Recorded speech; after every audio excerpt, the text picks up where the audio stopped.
بسم اللہ الرحمن الرحیم۔ میرے تمام دیکھنے والوں کو میری طرف سے السلام علیکم۔ سب سے پہلے تو آپ کا کیا حال ہے، آپ کیسے ہیں، اور نظامی زندگی آپ کا کیسے چل رہا ہے؟ اگر نظامی زندگی آپ کا ٹھیک چل رہا ہے تو یہ تو بہت اچھی بات ہے، لیکن اگر آپ کا نظامی زندگی صحیح نہیں چل رہا ہے تو آپ اس سے رابطہ کریں جو نظامی زندگی کو سارے نظاموں کو چلانے والا ہے۔ یقیناً آپ کا نظامی زندگی جو ہے وہ صحیح ہو جائے گا، دیکھو، اور آپ کی زندگی سکون میں ہو جائے گی۔ سب سے پہلے میں آپ کو ایک بات بتاتا ہوں کہ کچھ چیزیں ایسی ہیں وہ آپ لوگوں سے چھپانی پڑتی ہیں، اور آپ لوگوں سے نہیں چھپائیں گے تو آپ کو ہو سکتا ہے آپ کو نظر لگ جائے، ہو سکتا ہے آپ کو پچھتاوا ہو جائے کہ اوئے ہوئے ہوئے ہوئے یہ میں نے کیوں چھپائی کیوں نہیں ہے۔ تو خلیل جبران ایک بہت بڑے فلاسفر گزرے ہیں، وہ خلیل جبران جو ہیں وہ بہت ہی زبردست قسم کے فلاسفر گزرے ہیں، تو ان کے کچھ بیانات ہیں، تو جیسے ہی آپ ان کے اوپر عمل کریں گے آپ اپنی زندگی کو سنوار سکتے ہیں۔ خلیل جبران کہتے ہیں کہ کچھ کام ضرور کریں، بس چرچا مت کریں۔ کام ضرور کریں لیکن چرچا مت کریں۔ اچھا، دنیا کی وہ کہتے ہیں کہ نمبر 1 پہ دنیا کی وہ کہتے ہیں کہ دنیا کی سیر کریں۔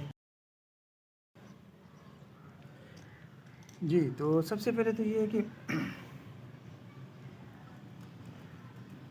دنیا کی سیر کریں، کسی کو مت بتائیں، چرچا مت کریں۔ خلیل جبران کہتا ہے کہ چرچا مت کریں، دنیا کی سیر کریں، کسی کو مت بتائیں، کیونکہ جب آپ دنیا کی سیر کریں گے، دنیا کی سیر کرنا کوئی معمولی کام ہے۔ دنیا کی سیر سے مراد یہ نہیں کہ آپ دنیا کی سیر کو نکل جائیں، ہر بندے کے پاس اتنے پیسے تھوڑی ہوتے ہیں کہ دنیا کی سیر کو نکل جائیں، ٹھیک ہے جی۔ دنیا کی سیر کا مطلب ہے آپ گھر سے باہر نکلتے ہیں، بازار جاتے ہیں، یہ بھی اس قسم کی سیر ہوتی ہے۔ وہ بہت سارے لوگوں کو یہ بھی نصیب نہیں ہوتی ہے۔ آپ کے پاس موٹر سائیکل ہے، سائیکل ہے، آپ سائیکل لے کے باہر نکل جاتے ہیں اور گھومتے پھرتے ہیں، موٹر سائیکل لے کے باہر گھومتے ہیں، تو یہ بھی ہے، یہ دنیا کی سیر کریں لیکن کسی کو مت بتائیں۔ کسی کو مت کا مطلب ہے نظر لگتی ہے، بھائی میرے نظر لگ جاتی ہے، لوگ جو ہے وہ ہاں اس میں یہ ہے کہ آپ اللہ کے اصولوں کے مطابق چلیں تو پھر آپ کو نظر بھی نہیں لگی۔ سچی محبت کی زندگی بسر کریں۔ سچی محبت کی زندگی بسر کرنا کا مطلب یہ ہے کہ اپنے گھر والوں سے محبت کریں، والدین سے محبت کریں، بہن بھائیوں سے، اپنے بال بچوں سے محبت کریں، اور اپنی گھر کی جو زندگی ہے اس کو خوشگوار گزاریں۔ تو سچی محبت کی زندگی گزاریں اور کسی کو مت بتائیں۔ کسی کو بتانے کی ضرورت ہی کیا ہے کہ میں یار بہت زبردست زندگی گزارتا ہوں۔ بے وقت سوئیں یا بے وقت جاگیں، کسی کو مت بتائیں۔ یعنی مطلب ہے کہ آپ گھر کے اندر جو بھی ایکٹیویٹی کرتے ہیں وہ بتانے کی ضرورت ہی کیا ہے، نہ بتائیں کسی کو، ٹھیک ہے جی۔ خوشی سے رہیں اور کسی کو مت بتائیں۔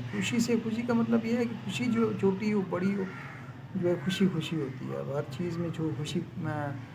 چیز میں جناب وہ خوشی جو ہے وہ تلاش کرنے کی کوشش کریں۔ جیسے ہی آپ گھر میں داخل ہوتے ہیں السلام علیکم زور سے کہیں، اور سب سے ملیں اور خوشی رہیں، یہ اس کو خوشی کہتے ہیں۔ خوشی سے رہیں، کسی کو مت بتائیں، کہتے ہیں کسی کو بتانا نہیں۔ خوبصورت کتابیں پڑھیں، کسی کو مت بتائیں۔ خوبصورت کتابوں میں سب سے زیادہ خوبصورت جو کتاب ہے وہ کون سی ہے؟ قرآن مجید ہے، اس کو پڑھیں، اس پہ عمل کریں، اس میں جو احکامات ہیں اس پہ عمل کریں، کسی کو بتانے کی ضرورت نہیں۔ اچھا، خلیل جبران کہتے ہیں کہ یہ چیزیں کسی کو بھی نہیں بتانی، کیونکہ لوگ خوبصورت چیزوں کو برباد کرتے تھے۔ اپنی زندگی کا جو تجسس ہے نا وہ برقرار رہنے دیا کریں، کہ آپ کیا کام کرتے ہیں، کیا نہیں کرتے، کس قسم کے تعلقات ہیں، کس قسم کے ایکٹیویٹیز ہیں آپ کی۔ آپ نے جو شخصیت کا جو تجسس ہے برقرار، تاکہ لوگ آپ کے بارے میں سوچیں کہ یار یہ اتنا زبردست شخصیت کا مالک ہے، یہ کرتا کیا ہے نا۔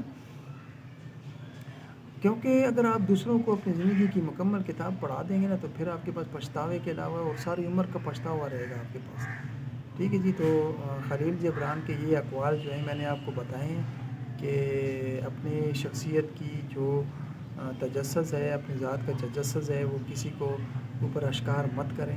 تو آپ کیا کہتے ہیں اس بارے میں؟ آپ مجھے کمنٹس کر کے ضرور بتائیے۔ آج کی ویڈیو میں اتنا ہی، کل اگلی کسی ویڈیو میں آپ سے ملاقات ہوگی، اس وقت کے لیے اجازت۔ پاکستان زندہ باد۔